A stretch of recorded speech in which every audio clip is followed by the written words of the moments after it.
Bonjour à tous ceux qui nous écoutent, personne. Exactement. Premier Et live, bienvenue. on est entre nous. Sur ce premier live, effectivement, entre nous, de la pause CAF. Un live un peu particulier parce qu'on est lundi.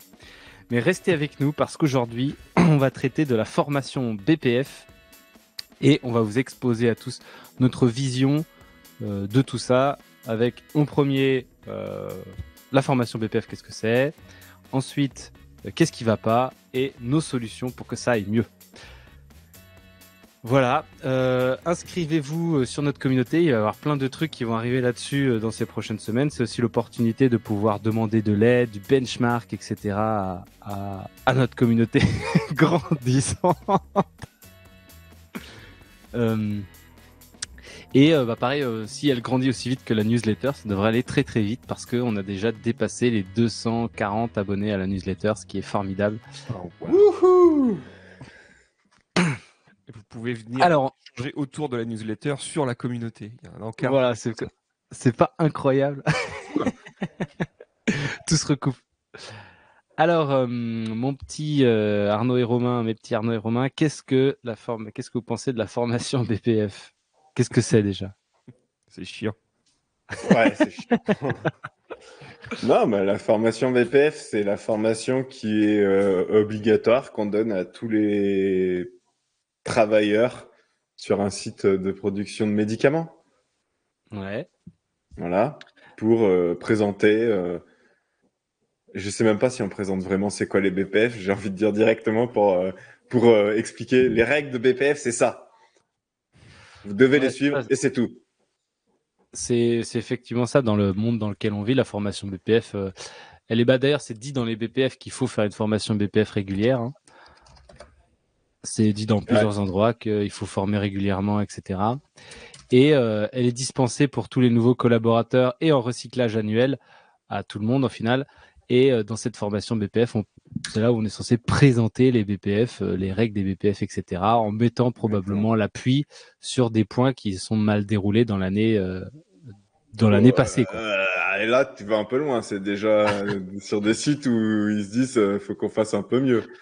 Sur les recyclages, sur les recyclages. Sur les recyclages, il faut quand même franchement, il y a des sites sur les recyclages, c'est juste on rebalance les règles. Ouais. On passe le bonjour à notre seule auditrice, Yasmine. Hey, Yasmine. Elle a fait l'effort. On est super contents. Non, mais ça va se multiplier. Vous allez voir, j'ai confiance. Donc voilà, très très difficile à faire. Il faut refaire donc en plus pour les formateurs surtout. Hein, donc chaque année, il faut essayer de remettre à jour son PowerPoint. Déjà remettre à jour un PowerPoint, c'est quand même un effort important. Ça demande un temps important. Mais quand ils le font, il y a des sites qui le font pas. Hein. Ouais, je suis désolé. Hein. Bah après, c'est vrai que ton initiation BPF, tu peux l'avoir toujours la même vu que c'est des gens qui connaissent, enfin des gens nouveaux sur le site, ils l'ont jamais eu. Donc là, effectivement, t'as pas besoin de la modifier. Mais franchement, je sais pas. En vrai, si vraiment ça existe des sites qui modifient pas d'une année sur l'autre leur formation BPF pour leur recyclage, c'est vraiment tout pourri, quoi. Bah ouais. Bah ouais. Non mais c'est sûr. Donc le principe, c'est 1 ou 2 heures en salle avec voilà, le fameux PowerPoint et puis on voit les points les plus importants des BPF. Et un petit questionnaire. Et t'as le questionnaire à la fin, ouais. Et il faut surtout pas qu'on puisse se tromper dans le questionnaire. Hein. Ça serait embêtant s'il fallait refaire une formation à quelqu'un. Mais figure-toi que ça se fait, c'est-à-dire que là j'étais chez un client et si les gars ils ratent le questionnaire, ils repassent à la session suivante. Et du coup, c'est vrai qu'il y a quelque chose d'assez intéressant avec ça, c'est que le questionnaire ne doit pas être trop dur. Par exemple, le questionnaire que je leur avais fourni était trop dur, alors du coup, il faut retravailler ça. Parce que effectivement, le problème, c'est pas l'information, c'est le questionnaire. Quoi. Voilà. Et ça, c'est vrai que ça m'a fait un peu rire quand même. C'est pas, du coup, c'est exactement ça. C'est que si les opérateurs ils ratent le truc, tu repasses à la session et ça, c'est terrible. Exactement. Et donc, voilà, c'est la mort par PowerPoint finalement. Et qu'est-ce qu'on ressort ? Je sais pas ce que t'en penses. Moi, c'est ce que j'ai envie de dire, c'est même pire que la mort par PowerPoint, c'est que quand tu es sur l'initiation, donc quand tu débarques et tout ou quoi, on t'ancre direct dans la tête que on fait les choses parce que c'est marqué dans les BPF. Ouais, c'est ça. Ouais. Direct. En fait, direct, on réfléchit même plus. Enfin, voilà, on doit faire comme ça parce que c'est écrit dans les BPF. Et même des fois, on nous dit des choses qui sont, on faut faire comme ça parce que c'est écrit dans les BPF, alors que c'est pas forcément écrit dans les BPF comme ça. Et en plus, rappelons-nous, hein, parce que on a notre podcast que c'est marqué dans les BPF, hein, on a l'autorisation de faire autrement que ce qui est marqué si on démontre que les résultats sont attendus sont atteints, quoi. Mm. Et ça, du coup, c'est un pilier finalement de la qualité réactive. Hein. C'est-à-dire que on manage la qualité par les règles et par et par la peur. Ouais, complètement. Complètement. Et donc, qu'est-ce qu'on en ressort? On en ressort des gens qui n'ont jamais foutu les pieds sur un site pharma, qui direct se disent, OK, en fait, tous ces trucs chiants quotidiens qui n'ont pas de sens et qui des fois complexifient le travail de manière aberrante pour certains trucs, bah, c'est normal, c'est parce que c'est écrit dans les BPF, on n'a pas le choix. Et puis t'as tous les gens, même dans les recyclages ou même quand tu étais déjà sur des sites pharma avant, tu ressors de là, tu te dis bah ouais, c'est bon, je le savais ça. Merci. 2 heures de perdu dans ma vie, quoi. Mm. Et donc, bah, c'est un peu comme chez nous. Hein, tu respectes pas, tu as tendance à pas respecter, même exprès, hein, une règle que tu comprends pas.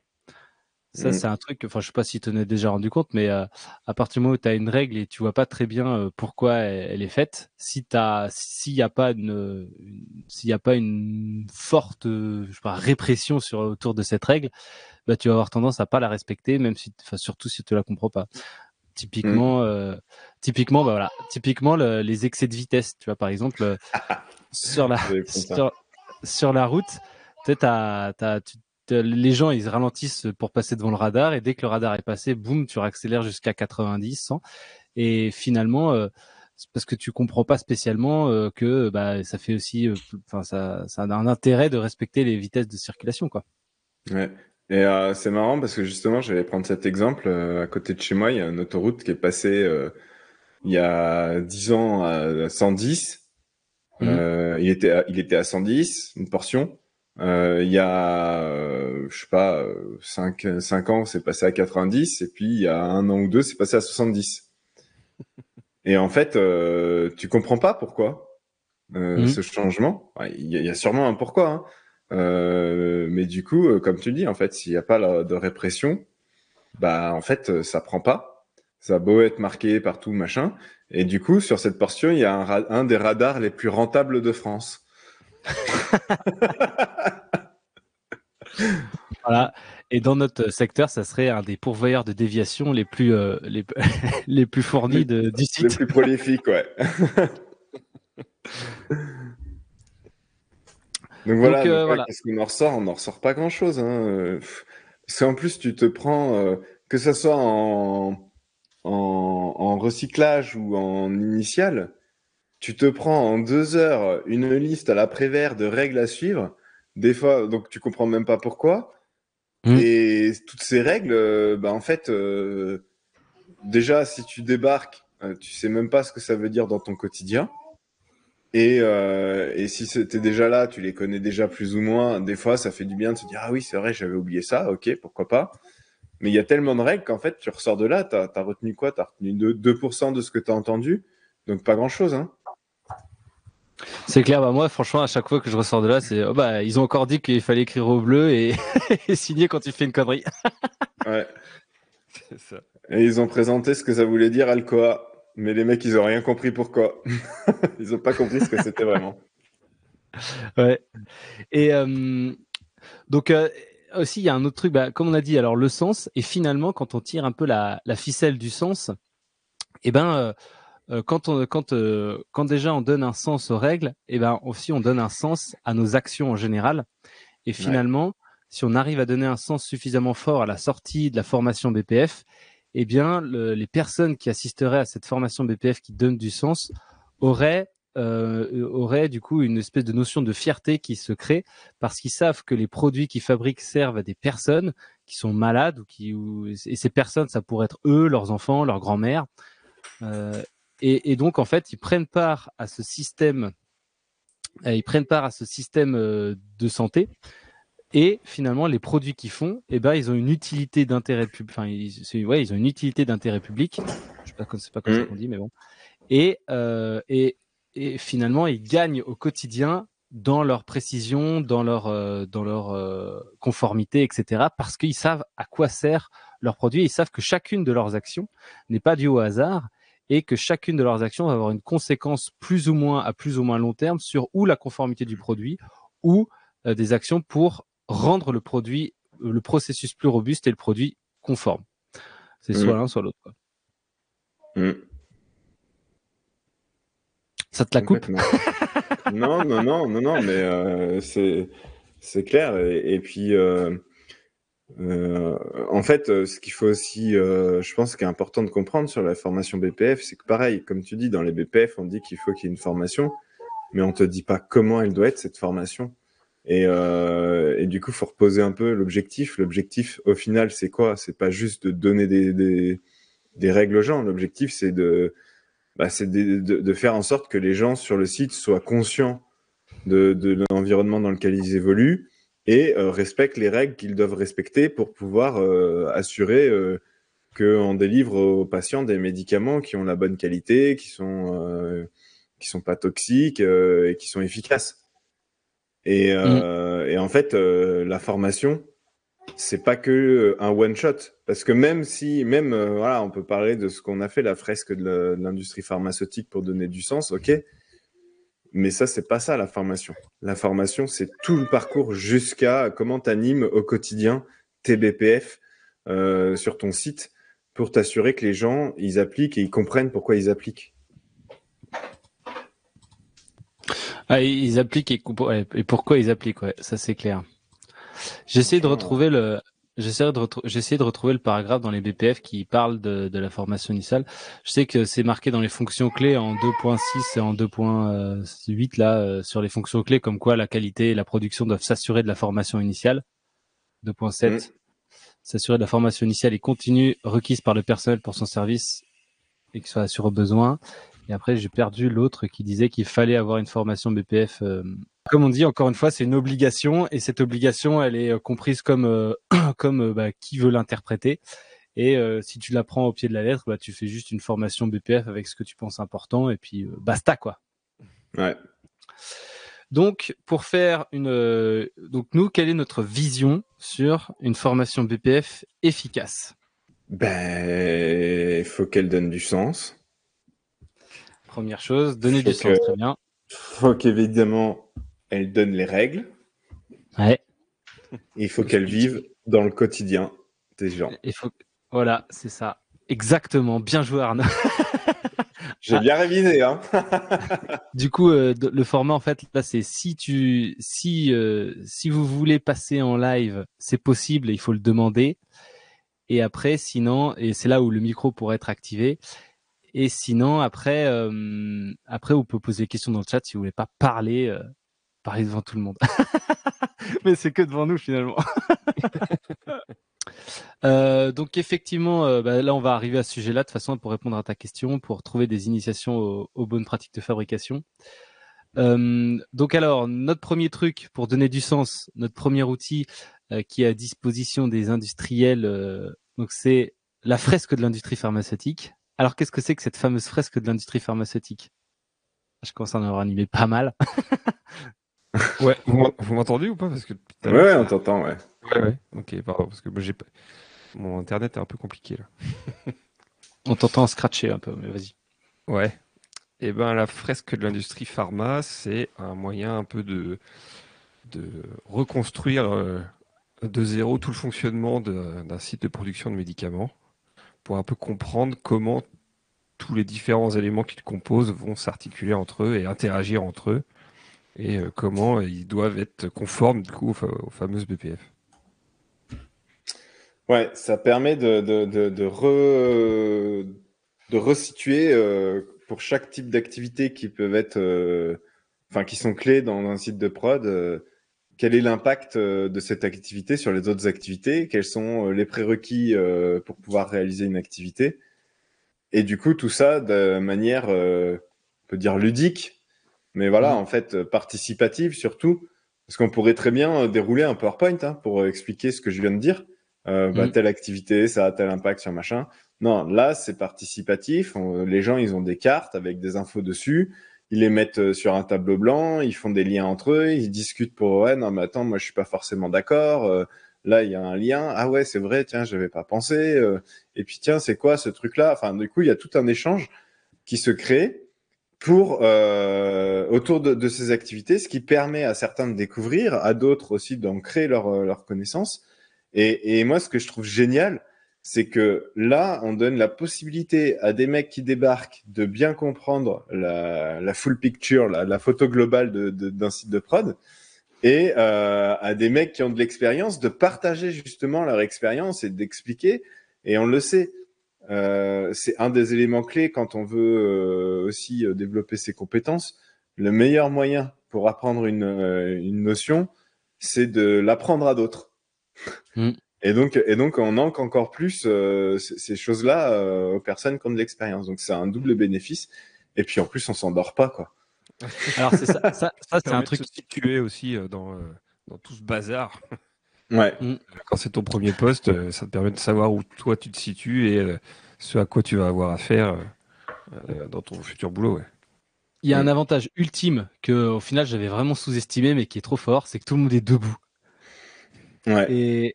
Et vu que tout le monde est debout et il y a quelque chose à faire à un moment, en fait, bah là, t'as personne qui s'endort. C'est impossible de s'endormir à cette formation BPF, quoi. Et c'était le premier truc que les gens m'ont dit, c'est c'est impossible de s'endormir parce qu'on est debout et on participe.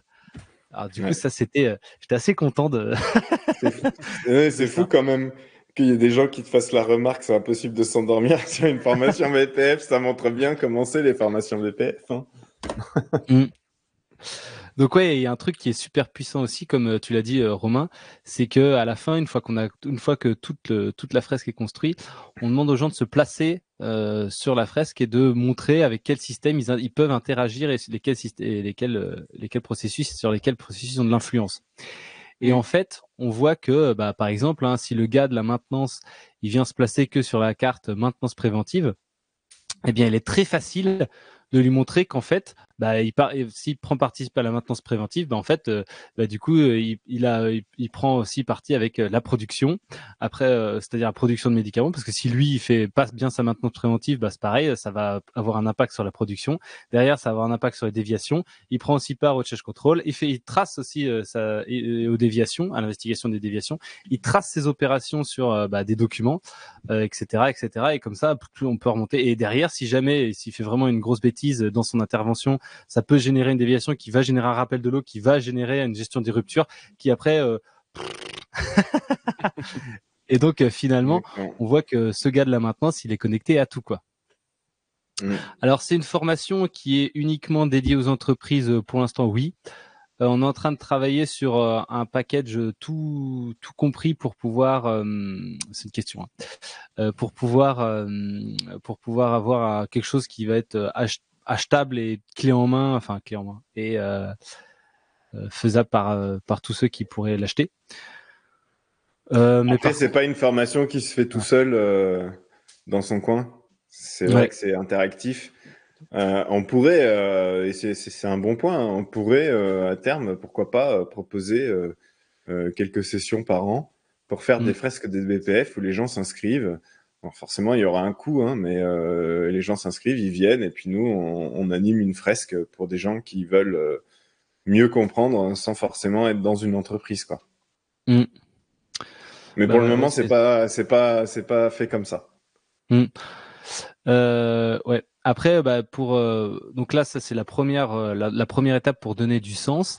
Et donc, comme tu disais tout à l'heure, Arnaud, parce que là, finalement, on va pendant cette formation qui dure 1h30, on va pas forcément donner beaucoup de règles. C'est-à-dire que là, on va vraiment se focaliser sur le sens. C'est qu'est-ce qu'on fait, pourquoi on le fait. Et derrière, après, comme tu l'as dit, il faut quand même une formation qui va donner un certain nombre de règles. Ouais. Et les règles clés Parce que après, il faut pas oublier quand même que les gens, ils ont aussi une formation au poste. Et dans leur formation au poste, ils vont découvrir d'autres règles plus spécifiques, etc. Et c'est vrai que les formations aux règles, ça reste un point incontournable, mais un peu rébarbatif, on va pas se mentir, dans tous les cas. Mm. Du coup, l'objectif, c'est quoi? C'est de rendre ça le plus simplement possible accessible aux gens. Et remettre des gens dans une salle pendant 1 heure ou 2 pour expliquer les règles, etc., avec des gens qui ont des profils complètement différents et du coup dont les règles au quotidien peuvent être légèrement différentes. Si tu prends un opérateur de prod et un responsable qualité, je suis désolé, mais il y a des règles qui sont communes et il y a des règles qui sont spécifiques, quoi. Et du coup, le meilleur moyen, selon nous, c'est un petit parcours vidéo assez rapide où on reprend un peu justement les grandes lignes de la fresque, les grandes parties, le process, c'est les éléments supports, qu'est-ce qui se passe au quotidien, et on énonce les règles qui s'appliquent à ça, mais avec avec un parcours vidéo ou en tout cas une formation vidéo différente selon le profil. Un opérateur de prod n'aura pas le même parcours vidéo qu'un opérateur de la logistique, ou alors qu'un responsable qualité, ou alors que même quelqu'un des RH, parce que les RH aussi sont formés au BPF, mais les règles sont pas du tout les mêmes. Donc c'est rare qu'on voit des RH, par exemple, aller en zone de prod. Bon, bah les règles d'hygiène et d'habillage, peut-être que ça va les concerner moins, quoi. Donc, voilà. Voilà. Donc des parcours spécialisés selon les profils, ça c'est assez important, justement pour, comme tu dis, pour pas noyer les gens sous des trucs qui les concernent pas spécialement, et se focaliser sur les trucs importants qui vont plus retenir que les trucs qui les concernent pas finalement. Parce que souvent tes règles, elles sont souvent orientées pour les opérateurs ou les gens du terrain. Mais typiquement, moi, j'ai jamais vu une formation BPF où on rappelle aux membres de la direction qu'ils sont responsables de s'assurer qu'ils ont le nombre de personnel et que c'est marqué ça dans les BPF. Les responsabilités de direction. Le nombre de, oui, la direction, le nombre de personnes nécessaires avec la bonne formation et que c'est leur responsabilité en fait. Et ça, si tu fais une formation générique pour tout le monde, bien évidemment, on va pas en parler aux opérateurs. Et du coup, on n'en parle jamais aux directions. Donc donc là on a plusieurs formations vidéo qui sont destinées aux différents profils, et après ça, Yasmine, c'est là où tu pourrais essayer, on pourrait essayer de voir pour différents trucs là, c'est là où ça c'est accessible facilement et c'est en ligne, et puis ça se fait bien. Donc ça c'est pour les règles, et enfin comment faire vivre la formation BPF au quotidien. Alors ça, c'est un truc qui est jamais fait. Ouais, jamais vu. Jamais vu dans l'industrie pharmaceutique. C'est comment faire pour garder en haleine les personnes qui ont été formées une fois. Est-ce que... Pour moi, il y a trois outils, comme j'en parle beaucoup en ce moment sur LinkedIn. Il y a la Memory Box, qui est sortie il y a plus d'1 an maintenant, quand vous a présenté il y a plus d'1 an, qui est un petit set de cartes avec questions-réponses. Hop, au petit point du matin d'équipe, tu tires 3 cartes, tu poses, et puis en fonction de si les gens ont réussi à répondre ou pas, tu remets dans une telle catégorie pour que ça revienne plus souvent, ou s'ils connaissent bien, tu remets plus loin. Donc, ce qui permet de rafraîchir régulièrement les connaissances, et sur celles où il y a moins de maîtrise des règles et des connaissances, ça revient plus fréquemment. T'as les 15 minutes pour la qualité. Donc ça, c'est un de nos outils qu'on a développé dans notre approche sur la réduction des erreurs humaines. 15 minutes pour la qualité, c'est en gros tous les mois ou toutes les 2 semaines, dans les services, on distille une communication qui, là, pour le coup, doit être vraiment en lien avec l'actualité du site, avec un message homogène. Il y a un certain nombre d'éléments pour avoir ce message homogène, et qui permet de discuter avec l'équipe de ces sujets qui sont importants pour le site, en lien avec la qualité. Ça peut être comment on fait face à une non-conformité, c'est quoi les erreurs humaines, c'est quoi un dossier de l'eau et pourquoi est-ce qu'il faut faire attention. Enfin, ça dépend de l'actualité du site, quoi. Et le dernier, c'est le Gemba BPF. Juste vite fait, sur ce sujet, si jamais vous voulez voir un petit aperçu de ce que c'est les 15 minutes pour la qualité, etc., on en donne dans notre newsletter une fois par mois. Donc toute la newsletter, elle vient avec un kit qui peut être déployé sur le site pour parler d'un sujet ou d'un autre. Donc vous pouvez le faire tous les mois ou déployer ponctuellement un des kits. Et donc vous pouvez vous abonner à notre newsletter. Ça fait vachement pub quand même ce live. Ouais, grave. Ouais, c'est un live de pub. Mais bon, une fois n'est pas coutume. C'est pas comme si on avait des dizaines et des dizaines d'auditeurs avec nous aujourd'hui. Hein. Ah, on a plus. Elle est partie. La pub dans le vent, ouais. Notre seul auditeur est parti à un cours. Voilà. Mais bon, merci à elle d'être venu. Donc voilà, 15 minutes pour la qualité. Et Gemba BPF. Gemba BPF, tout le monde connaît le principe du Gemba, mais quand on regarde un peu ce qui se passe, on a des managers. Et moi, le premier, quand j'étais en prod, je faisais des tours de terrain, mais je vous assure, je savais pas ce que j'allais voir. Hein. J'allais dire bonjour aux gens, puis je regardais un peu comment ça marchait. Ah ouais, ça marche bien. Ah tiens, là, ça merde un peu. Qu'est-ce qu'on va faire et tout. Mais j'avais pas vraiment d'objectif clair en tête. Donc le Gemba, l'objectif, c'est de structurer un peu ton tour de terrain, d'aller voir des trucs. Et du coup, Gemba BPF, c'est d'avoir un Gemba avec un objectif tourné autour de regarder sur l'application des BPF. Et c'est pareil, ça, il faut l'adapter au secteur, à l'activité du secteur, à l'activité du département. Voilà, on va pas dire à un département qui fait de la revue de dossier de l'eau, des techniciens AQ qui font de la revue de dossier de l'eau, au manager de dire tiens, quand tu fais ton tour, tu vas regarder si tes points bulles ils sont centrés. Non. Par contre, tu vas peut-être le demander au mec qui est en fabrication de forme sèche et qui a une balance dans sa salle d'IPC. Et donc voilà, c'est un Gemba avec des fiches de Gemba, de parcours, de points à regarder. Et ça permet au moins une fois par semaine d'avoir un parcours de tour de terrain qui soit structuré autour des BPF. Quoi. C'est quoi la différence avec une observation de tâche? L'observation de tâche, c'est que tu vas observer une tâche en particulier sur un temps limité, alors que le Gemba BPF, tu vas faire tout le tour de ta zone et tu vas regarder plein de points différents. Quoi. J'ai bien répondu.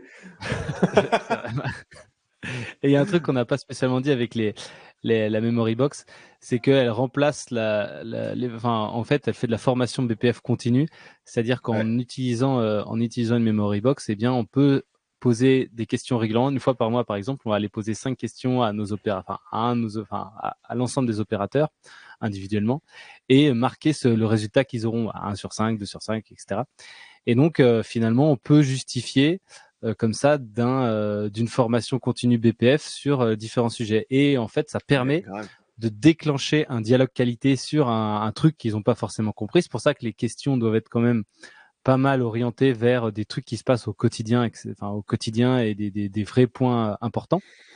Donc, il y a une grosse partie de notre memory box qui est issue directement des BPF, mais il y en a une autre partie qui concerne plutôt des trucs de terrain ou des choses quoi. Par exemple, le point bulle, à aucun moment on dit que le point bulle c'est marqué dans les BPF, mais du coup il y a des questions sur le point bulle et ça permet aux opérateurs qui savaient pas ou qui s'en souviennent plus de découvrir le principe et puis ça permet de remettre un petit coup de polish sur la formation.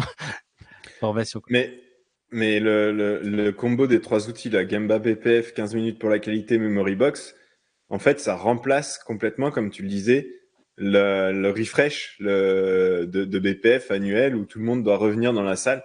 En fait, tu peux même supprimer ça grâce à ces outils. Ouais. Et finalement, qu'est-ce que t'as quand tu arrives dans la boîte, hop, tu fais une fresque, boum, t'enchaînes sur tes formations vidéo. Et après, la formation BPF, c'est du continu grâce à la Memory Box, les 15 minutes et les Gemba. Tu peux te permettre quand même de faire des refresh fresques régulièrement parce que c'est quand même assez intéressant. D'ailleurs, la fresque est pas tous les ans. Enfin, je sais pas. Pas tous les ans, mais c'est construit d'une manière à ce que tu peux adapter aussi la fresque à ce que tu veux vraiment, quoi. C'est-à-dire, tu peux enlever certaines cartes et en rajouter d'autres pour faire une espèce de zoom sur certains points ou d'autres. Et donc c'est vachement intéressant d'en faire de temps en temps, et puis même pour mêler les gens, pour les faire se rencontrer autour du sens de ce qu'ils font. C'est vachement intéressant. Complètement. Voilà, je pense qu'on a dit pas mal de trucs là, et puis ça fait une demi-heure. Ouais. Cool. Déjà.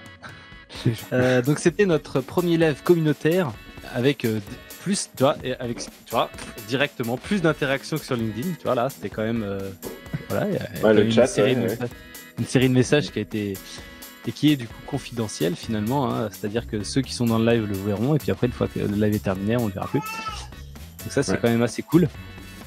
Donc, pour ceux qui nous écoutent en podcast, venez quand même vous inscrire à la communauté, la newsletter, le site web, vous pouvez vous trouver partout.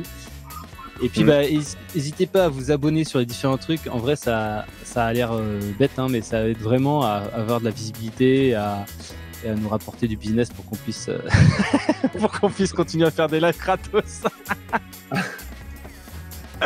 Grave. Ah, ça a l'air cool. Non, mais... Voilà, cliquez sur les cloches, les pouces et les machins là.